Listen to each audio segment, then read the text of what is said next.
अस्सलाम वालेकुम नाज़रीन, मैं हूं आसिम खान और आप देख रहे हैं BBN चैनल। आइए देखते हैं आज की टॉप 10 न्यूज़। अमेरिकी सदर डोनाल्ड ट्रंप के H-1B वीज़ा प्रोग्राम के दिफा के एक ही दिन बाद ट्रेजरी सेक्रेटरी स्कॉट बेसेंट ने वजाहत करते हुए कहा कि हुकूमत का मकसद स्किल्ड ओवरसीज वर्कर्स को लाना है जो अमरीकी अफराद को ट्रेन करे और फिर अपने मुल्कों को वापस चले जाए। उन्होंने कहा कि प्रेसिडेंट का विजन ये है कि उन फॉरेन एक्सपर्ट्स को 3 से 7 साल तक अमेरिका में काम करने का मौका दिया जाए ताकि वो लोकल वर्कर्स को ट्रेनिंग दे सके और फिर उनकी जगह अमेरिकी अफराद पूरी तरह से ले लें।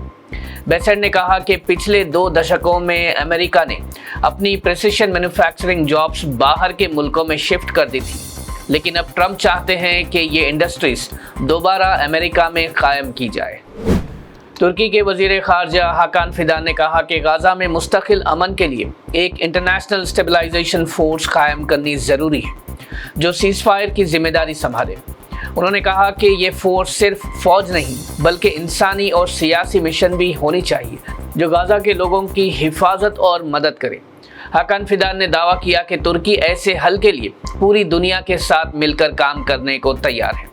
उन्होंने ये भी कहा कि आज गाज़ा के हालात इंसानियत के लिए इम्तिहान बन गए हैं और अगर दुनिया ने अब भी खामोशी इख्तियार की तो नया इंसानी बहरान शदीद तौर पर उभर सकता है।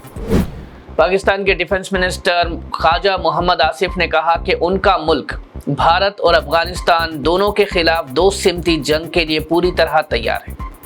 उन्होंने कहा कि इस्लामाबाद में हुआ हाल ही का ब्लास्ट अफगानिस्तान की तरफ से एक पैगाम था जिसका जवाब पाकिस्तान देगा। आसिफ ने इल्ज़ाम लगाया कि भारत पाकिस्तान को डिफेंसिव मोड में रखने की कोशिश कर रहा है, लेकिन मुल्क किसी भी सूरत में पीछे नहीं हटेगा। उन्होंने कहा कि अल्लाह ने पहले भी पाकिस्तान की मदद की थी और अब भी करेगा। डिफेंस मिनिस्टर ने यह भी दावा किया कि अफगानिस्तान भारत के इन्फ्लुएंस में आकर पाकिस्तान के खिलाफ अमल कर रहा है जिसका मुनासिब जवाब दिया जाएगा। GCC यानी गल्फ कोऑपरेशन काउंसिल ने वन स्टॉप ट्रैवल सिस्टम मंजूर कर लिया है जिससे गल्फ के मुसाफिरों को सिर्फ एक ही चेक पॉइंट पर इमिग्रेशन, कस्टम्स और सिक्योरिटी प्रोसेस मुकम्मल करना होगा। इस सिस्टम का पायलट फेज दिसंबर 2025 से शुरू होगा जिसमें UAE और बहरीन शामिल होंगे।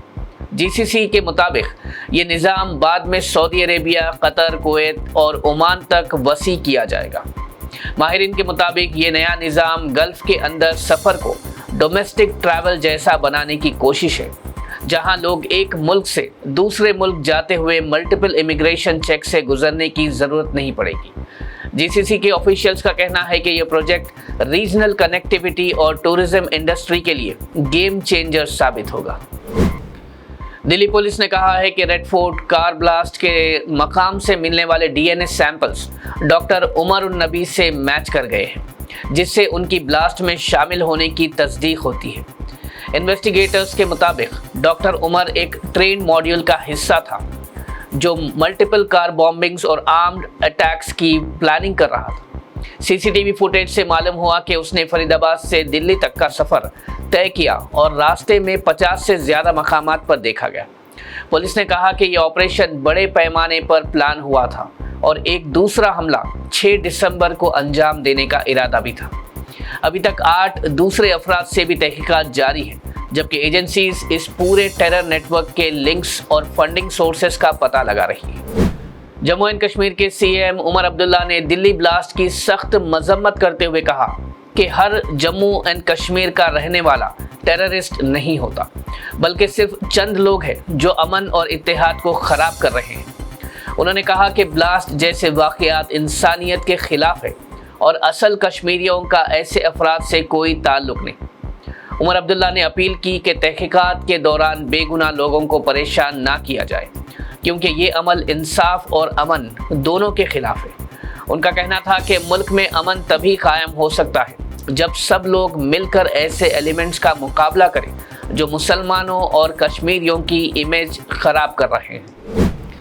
ऑल इंडिया इमाम ऑर्गेनाइजेशन के चीफ इमाम डॉक्टर उमर अहमद इलियासी ने दिल्ली रेड फोर्ट ब्लास्ट की सख्त मजम्मत करते हुए इसे इंसानियत का कत्ल करार दिया। उन्होंने कहा कि बेगुनाह लोगों की जान गई जो इंतहाई अफसोसनाक है। इमाम इलियासी ने कहा कि कुछ तालीम याफ्ता मुसलमानों के नाम आना और भी परेशानी की बात है, जबकि इस्लाम अमन का पैगाम देता है, ना कि कत्ल का। उन्होंने कहा कि लोग गुमराह किए जा रहे हैं और इस्लाम बदनाम हो रहा है। उन्होंने जैश ए मोहम्मद और लश्कर तैयबा जैसे तंजीमों से अपील की कि अल्लाह के लिए अपने नाम बदले और दीन को बदनाम ना करे।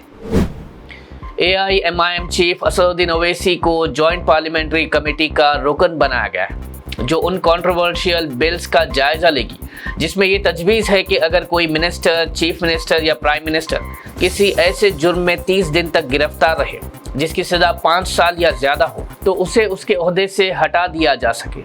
लोकसभा बुलेटिन के मुताबिक असदुद्दीन ओवैसी 31 रुकनों पर मुश्तमिल कमेटी का हिस्सा है। कमेटी की चेयरपर्सन लोकसभा की मेंबर अपराजिता सारंगी होगी और पार्लियामेंट का विंटर सेशन 1 दिसंबर से 19 दिसंबर तक जारी रहेगा। जुबली हिल्स असेंबली सीट के बाई इलेक्शन की वोट काउंटिंग के लिए तमाम इंतजामात मुकम्मल कर लिए गए हैं। काउंटिंग कल सुबह 8 बजे कोटला विजय भास्कर रेड्डी स्टेडियम यूसुफगुड़ा में शुरू होगी और इन नताइज का ऐलान भी कल ही किया जाएगा। इलेक्शन ऑफिशियल ने 42 टेबल्स और 10 राउंड्स का स्केड्यूल तैयार किया है। Jubilee hills assembly by election voter turnout 48.49% रहा, जिसमें 1,54,631 लोगों ने वोट डाला। एग्जिट पोल्स के मुताबिक BRS की M सुनीता और कांग्रेस के नवीन यादव के बीच भारी मुकाबला रहा, जबकि BJP के दीपक रेड्डी का असर कुछ ज्यादा नजर नहीं आया। Hyderabad police commissioner VC Sajjanar ने क्राइम इन्वेस्टिगेशन टीम्स, प्रोसिक्यूटर्स और टेक्निकल स्टाफ के बेहतरीन कोऑर्डिनेशन और कन्विक्शन रेट बढ़ाने के लिए उनकी कोशिशों की तारीफ की।